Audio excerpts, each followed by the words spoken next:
Like if I have a small issue with my throat, I may not see enough merit in even disclosing that.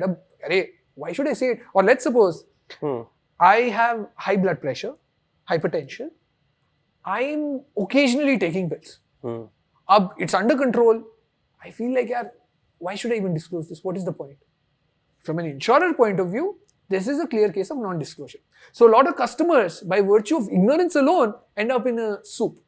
Simply because they do not know what to disclose and what not to disclose. Or they think something is inconsequential. And once they deem it as inconsequential and they choose not to disclose it, eventually it can come back to bite them. Right? Okay. Okay, let's just say I happen to be of a well-established purchasing power. Correct. Thanks to my hard work. Right. But in most of India, right, people watching this often, people happen to be in colleges. Right. There is the classic stereotype of a broke college student. Yeah. Purchasing powers aren't as high. Yeah. Job markets are always, Yeah. Always bad news. Yeah. You never hear about 100,000 jobs available, right? That never happens. Yeah.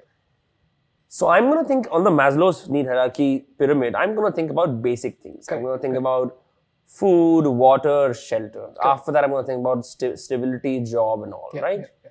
It seems to me in the middle to lower purchasing power, especially as a young person, getting a health insurance is a frivolous, wasteful activity. Correct.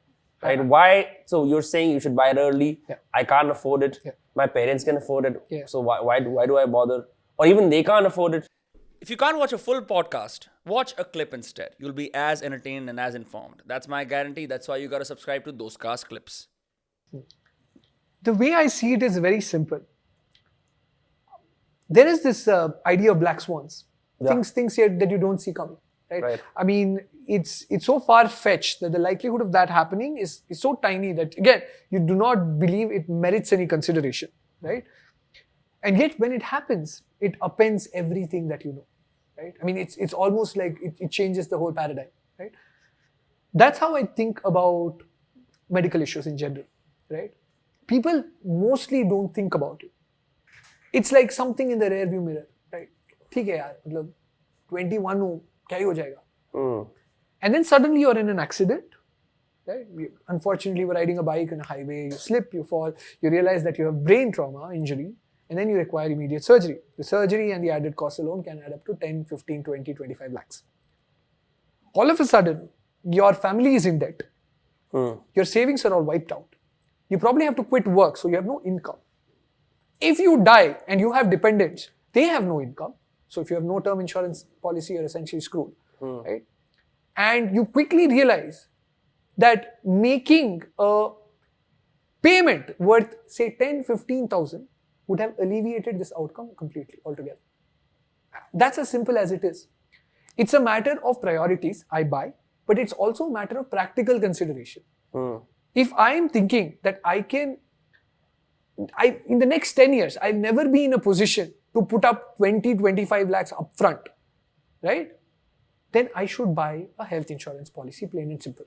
Some very smart people in the comments are going to say, but look at the mortality rates decreasing as time goes on. Exactly. Right, so it's like based on that very simplistic and flawed notion, I'm still going to say, if mortality rates are decreasing over time and people are like dying at they're dying at a more advanced age with modern medicine, I don't think insurance still comes up higher in my I completely agree with the argument, completely, right?